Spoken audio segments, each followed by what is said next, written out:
So today, here we are. We're looking at Joseph today.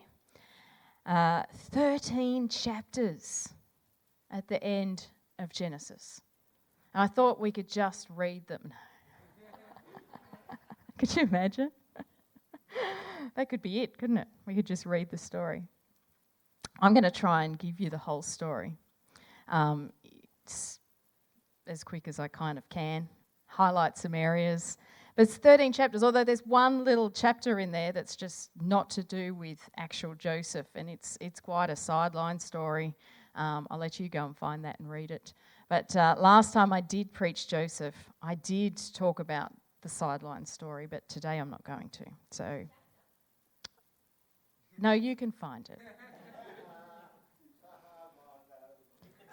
38. It could be 39, 38, is somewhere around there. So Joseph, he was the favourite son.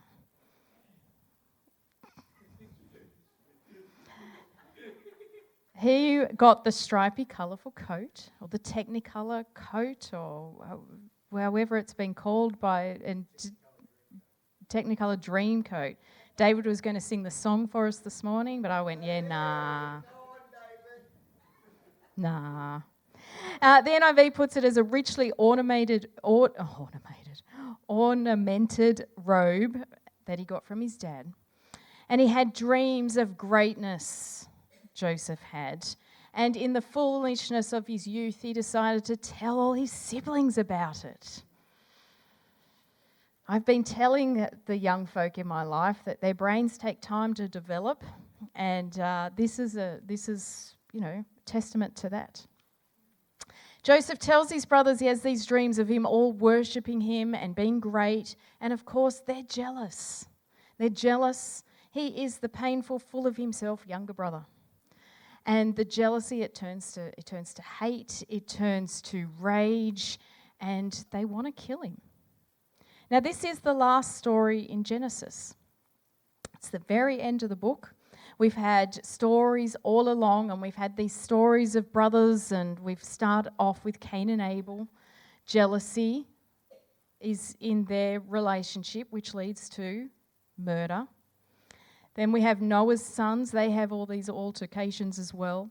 There's a major feud between Jacob and Esau, which is all to do with jealousy, deception amongst them. And now this is Jacob's sons.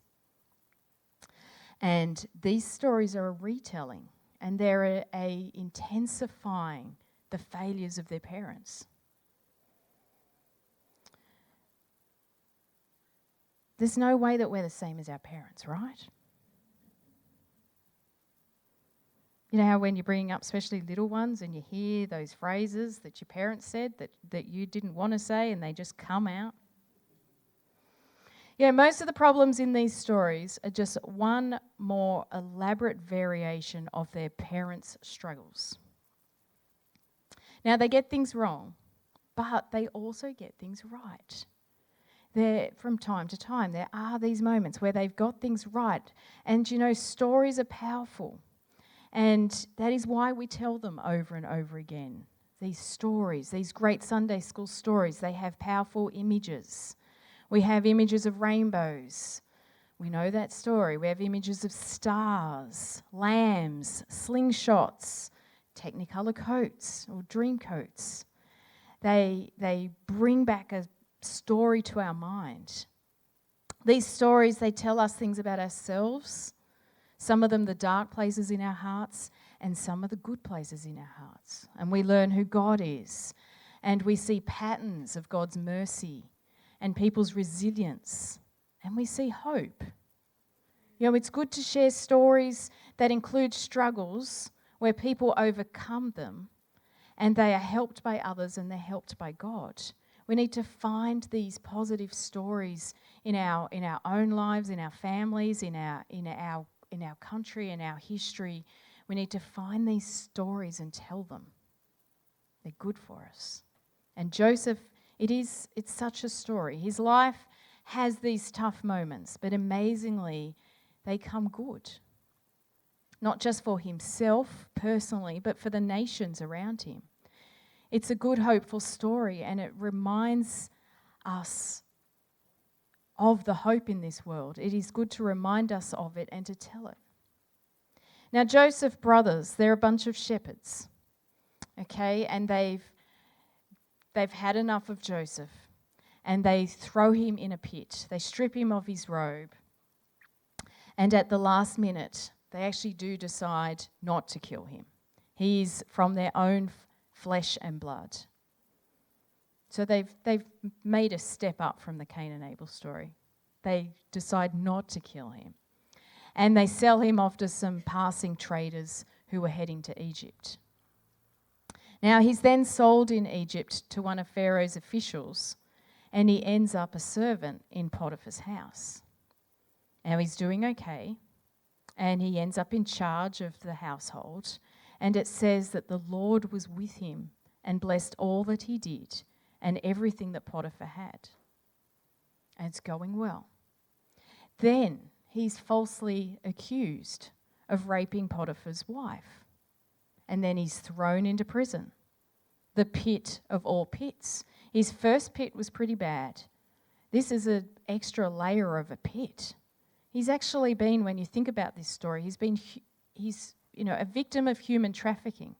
He's been taken completely out of his homeland, all the people that he knows. He's in this other land with nobody, and he is now placed in jail there. There's not much hope in that situation. Yet it says that the Lord was with him, and he was shown kindness, and he was granted favour again. And he was the favourite, once again, of the prison warden. Now, those that know the story, what happens next? Who's there with him? Yeah. And what were their jobs? Yep. And the cupbearer. That's it. The literal translation is that it was the captain of baking and the captain of drinking. A good job, says Daniel. The baking. Yes. The cupbearer. Well, he was in charge of the alcohol and the drinks for Pharaoh, and when they would have their gatherings together, he would be the one. There are stories that he would test the wine first to check if it had poison in it, but there could be a component to that. But he's the one in charge. He's in charge of all the alcohol. Yes. So here he is in jail with the captain of baking and the captain of drinking, and they have these dreams, these two. And there's some pretty weird dreams, and it troubles them. And then Joseph, what does he do? He interprets these dreams. And he says to them, if these dreams come true, please remember me. Now they did come true, and one died as per the dream. So he couldn't remember him. And the other one, well, he forgot. And so here we go. Joseph just stays in prison while it was the captain of drinking forgot about Joseph. So 2 full years pass. Joseph's still in prison. Pharaoh has a dream. It troubled him. And it troubled him that no one could interpret this dream. No one could give him a good understanding of what this dream meant. And then finally, the captain of drinking was there and remembered Joseph. Went, that's right, there is a guy in jail who actually might be able to help you, because he interpreted the dream that I had, and it all came true. So yes, Joseph could interpret Pharaoh's dream. And Joseph makes a distinction that it is God interpreting the dream through him for Pharaoh. And then Pharaoh recognizes the Spirit of God on him. It says that in the passage, that he recognizes the Spirit of God on him. He sees it on Joseph, and he puts him in charge of all these things. He is just under Pharaoh. There is nobody greater than Joseph in Egypt than Pharaoh. Did that come out right? Except Pharaoh. Thank you. Now, come on, what are the odds in this story? You know, he meets someone in jail. God gives you the ability to interpret their dreams. And then you're asked to interpret the top leader's dream of the country. God gives you again.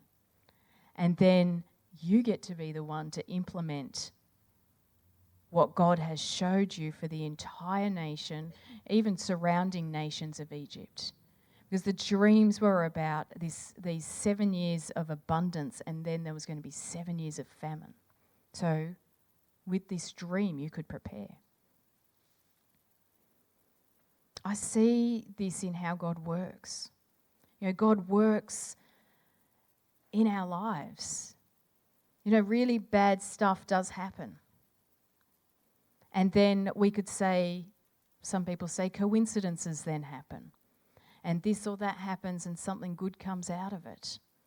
You know, I say that God is at work. God is working in this life, in my life, in this world, in your life. You know, and I don't say these things flippantly.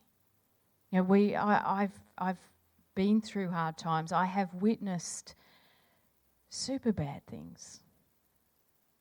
And at the time you think there's no way anything good can come from this. Now the situation, we don't look back at situations and go, yeah, that was good, but we can see goodness come out of it. We can see that there is goodness to be experienced, even in the worst and darkest times. God is with us. You know, as humans, we like to remember the bad stuff. And we sometimes do that quite well. We do that well sometimes in our own lives, in history, and sometimes it's appropriate to recognise it. But we also need to celebrate and retell the good parts, the inspiring stories, the stories of heroes, the stories of resilience, stories of God in our world.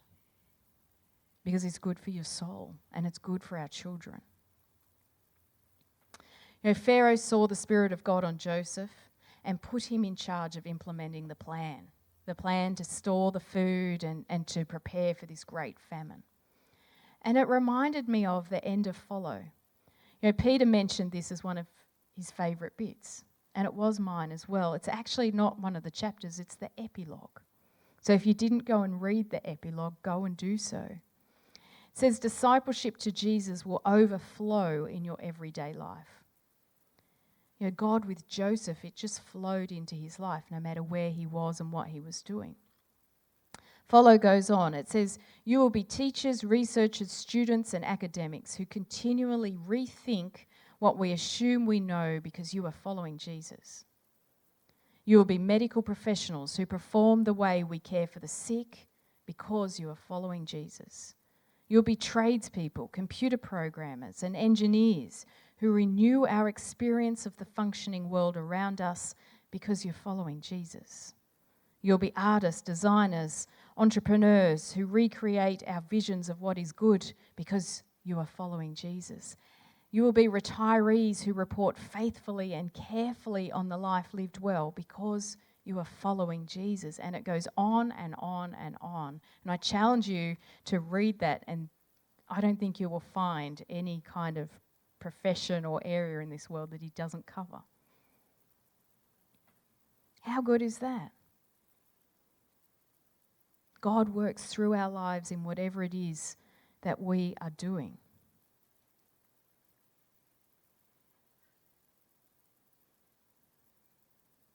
I tell you, this keeps moving.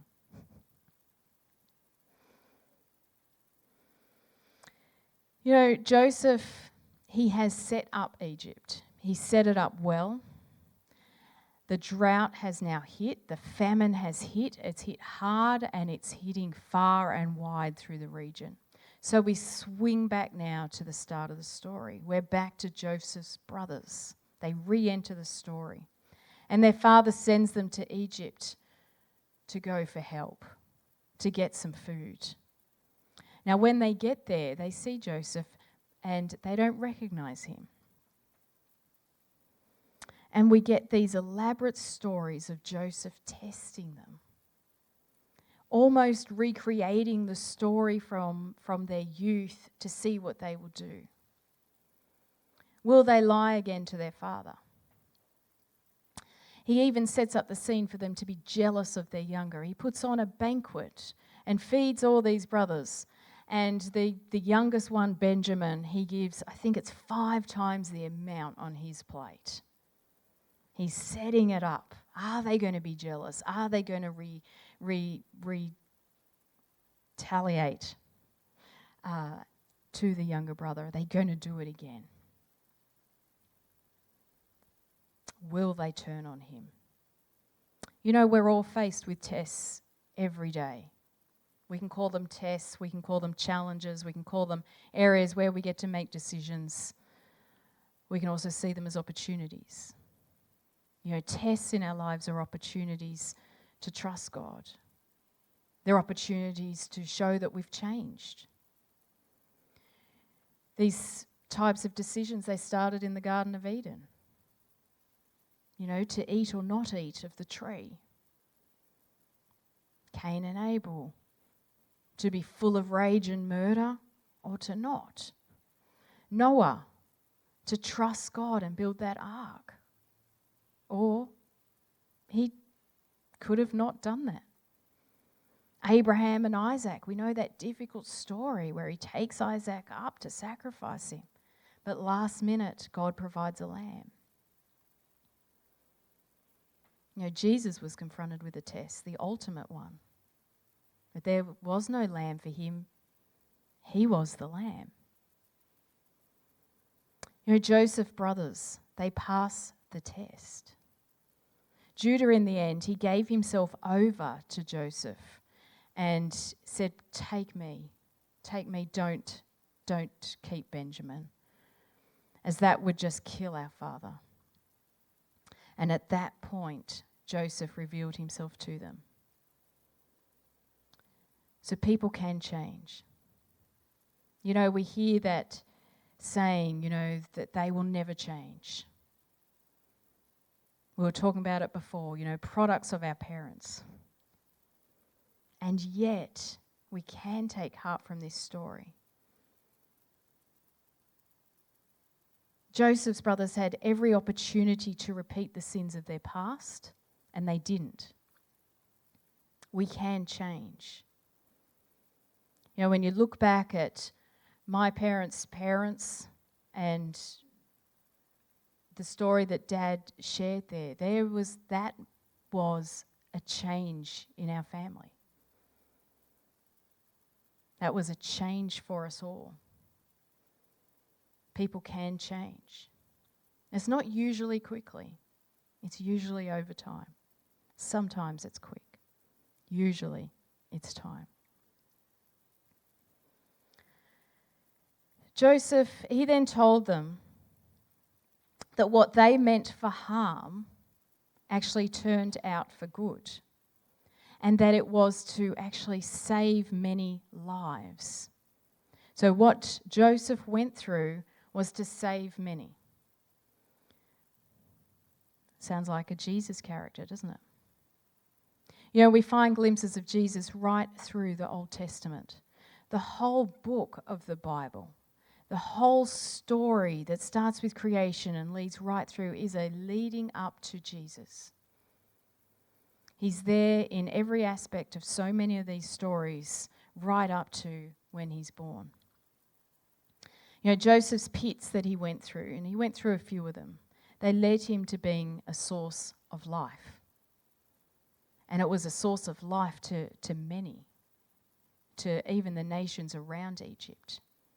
You know, Jesus, whose ultimate pit of pits, his ultimate exile, death. His death is a source of life to many. When Jesus was confronted with the test, he was in anguish. He was praying in the garden. And he was, may this not be how it has to be. And he prayed and he anguished. It says that he even sweated blood. Yet Jesus chose surrender. He chose to love others more than his own life. He chose to trust God, and he chose to confront evil with good. Now, the story of Jesus went from death to life when he rose again. It went from bad to good with forgiveness in between. And Joseph, he forgave his brothers. Jesus, he forgives us all. He said on the cross, Father, forgive them, for they don't know what they're doing. That was for those there at the time, but it's also for each and every one of us. And our test is how we're going to respond. Can we accept his forgiveness? Can we forgive others? Can we forgive ourselves? You know, a relationship with Jesus is accepting his love for us and saying yes to those questions. Accepting his forgiveness. Forgiving others. And sometimes it's the hardest one, forgiving ourselves. And then what do we do when life is hard? Because life is never promised to be easy. Joseph followed God all his life, and yet he went through some pretty hard challenges. We have them too, we know that. Some of them are wrongly done to us by others. Some of them are just because we live in this broken world of hardships, and there is no apparent reason. Some of it is because systems and governments and rules are not to some people's benefit and do bring suffering. Some of it is because we've made some bad decisions. You know, James, he wrote here in the first chapter, and he said, Dear brothers and sisters, when troubles of any kind come your way, consider it an opportunity for great joy. For you know that when your faith is tested, your endurance has a chance to grow. So let it grow. For when your endurance is fully developed, you will be perfect and complete, needing nothing. If you need wisdom, ask our generous God, and he will give it to you. He will not rebuke you for asking. You know, every day we're tested. Every day we have an opportunity to surrender to God's wisdom, who loves us, who has the best intentions for each and every one of us. Every day I get to choose forgiveness or bitterness. I get to choose love or apathy. I get to choose self-pity or self-reflection. I get to choose, do I trust God or do I fear the world? So what can we take from a sweep over of the story of Joseph? These are what I'm hoping you're going to take. Choose to fill yourself with positive stories. Stories of resilience, stories of hope, stories like Joseph. Share them with others. Share them with children. Good can come out of bad in this world. And God, through Jesus, will make all the wrongs of this world right in the end. Forgiveness is the way to go. We need to accept God's forgiveness for us and forgive others and ourselves. And life is one big opportunity to make a choice. Will I trust God? Let me pray.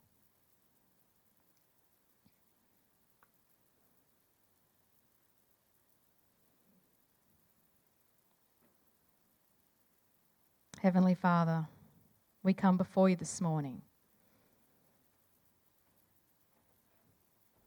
We all come to you differently, with different things happening in our lives right now.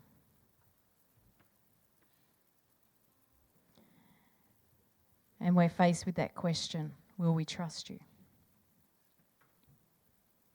Will we trust you in these circumstances?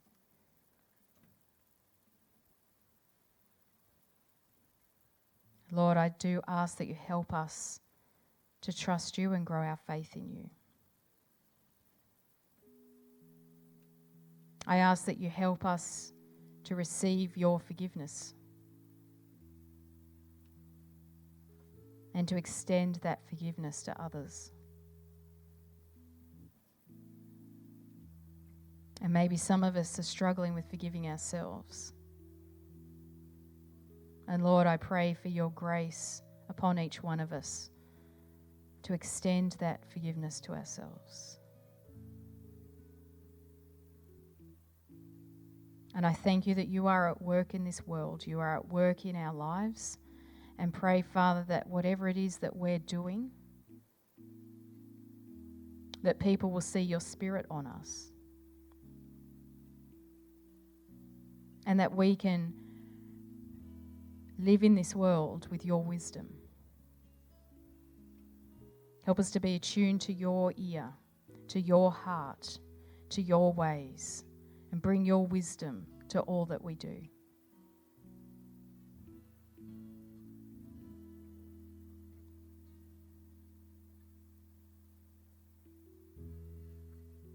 And may we remember your goodness. May we remember the hope that we have in you.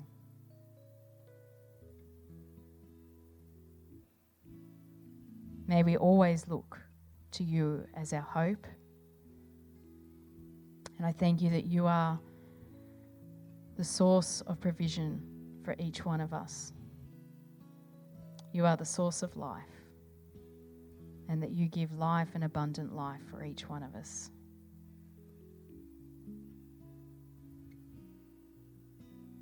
And I thank you for your goodness.